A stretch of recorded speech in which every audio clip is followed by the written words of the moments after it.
किसी मुल्क में एक पुराना और पुरस्कार गांव था जहां के लोग सादा जिंदगी गुजारते थे। मगर इस गांव में एक शख्स ऐसा था जिसकी आंखें हमेशा किसी राज को तलाश करती रहती थीं। बशीर मिस्त्री।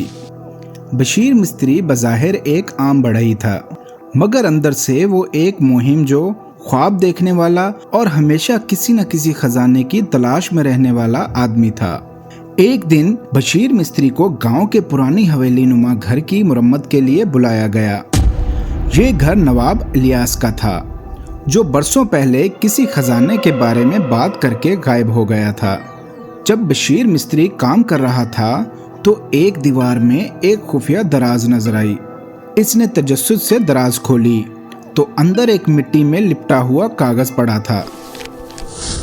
बशीर ने जल्दी से कागज खोला और इस पर लिखी इबारत पढ़ी,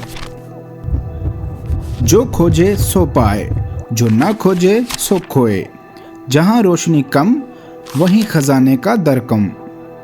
ये एक पुरअसरार नक्शा था जिस पर गांव के करीब एक कदीम खंडर की तरफ इशारा किया गया था। बशीर की आंखें चमक उठीं। इसने सोचा, यही मेरा मौका है। मैं इस खजाने को ढूंढकर गांव का सबसे अमीर आदमी बन जाऊंगा। बशीर मिस्त्री जानता था कि तन्हा जाना खतरनाक होगा, इसलिए इसने अपने 3 करीबी दोस्तों अकरम कसाई, नज़ीर मोची और शफीक हलवाई को भी इस मुहिम में शामिल कर लिया। अकरम कसाई मजबूत और बहादुर मगर दिमाग कम इस्तेमाल करता था। नज़ीर मोची इंतहाई चालाक और तेज़ नज़र वाला मगर हद से ज़्यादा मोहतात। शफीक हलवाई मीठा बनाने में माहिर मगर खौफजदा तबीयत का मालिक। ये चारों दोस्त रात के अंधेरे में चुपके से खंडरात की तरफ रवाना हुए, क्योंकि अगर गांव वालों को पता चल जाता तो सब खजाने के पीछे लग जाते। खंडरात में पहुंचते ही इन्हें एक पुरानी सुरंग नजर आई जो सदियों से बंद पड़ी थी। नक्शे के मुताबिक खजाने का रास्ता इसी सुरंग से होकर गुजरता था। ये तो बहुत पुरानी लग रही है, कहीं गिर ना जाए, नज़ीर मोची ने घबरा कर कहा। अकरम कसाई ने हंसते हुए कहा, अगर गिर भी गए तो कम से कम हमें दफन होने के लिए कब्रें नहीं खोदनी पड़ेंगी। सब ने अकरम को घूर कर देखा और फिर आहिस्ता आहिस्ता सुरंग में दाखिल हो गए। अंदर का माहौल खौफनाक था। हर तरफ मकड़ियाँ, चमगादड़ें और नमी भरी दीवारें थीं। अचानक शफीक हलवाई चीखा, भागो, कोई मेरे पैर को पकड़ रहा है। सब घबराकर पीछे हटे, मगर नज़ीर ने करीब जाकर देखा तो हकीकत सामने आ गई। ये तो एक पुरानी जड़ थी जो शफीक के पांव से लिपट गई थी।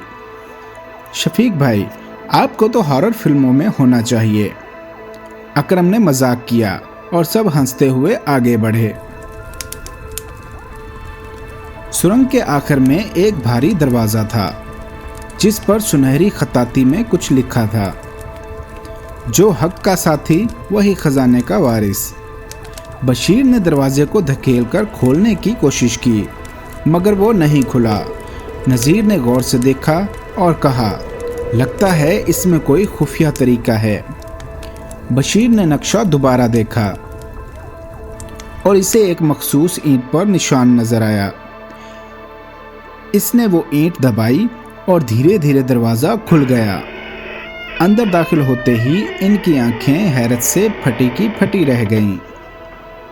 ये एक सुनहरी कमरा था जिसमें चमकते हुए सिक्के, कीमती जेवरात और नवाब इलियास के ज़माने के ख़जानों से भरे हुए संदूक रखे थे। हम अमीर हो गए, अकरम कसाई ने खुशी से नारा लगाया। मगर अभी वो खजाने को हाथ लगाते कि अचानक कमरे में दरवाज़ा बंद होने लगा। जल्दी करो, बाहर निकलना होगा, नज़ीर चिल्लाया। चारों ने जल्दी से एक संदूक उठाया और भागने लगे।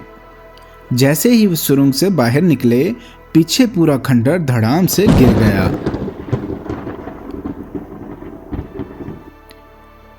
सुबह के वक्त गांव वाले हैरान थे कि बशीर मिस्त्री और इसके दोस्त इतने खुश क्यों नजर आ रहे हैं। जब उन्होंने देखा कि बशीर के पास सोने का एक बड़ा संदूक है तो सब जमा हो गए।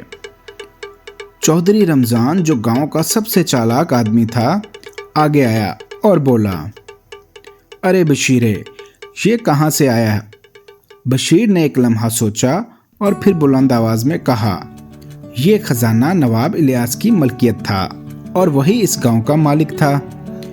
अब वो गांव का खजाना है और सबको इसमें हिस्सा मिलेगा।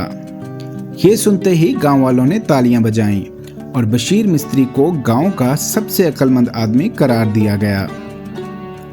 बशीर और इसके दोस्त खजाने से कुछ हिस्सा लेकर खुशहाल हो गए और बाकी खजाना गांव के कामों में लगाया गया। यूं ये गांव अमीर बन गया, बल्कि बशीर मिस्त्री का नाम भी तारीख में सुनहरे अल्फाज में लिखा गया।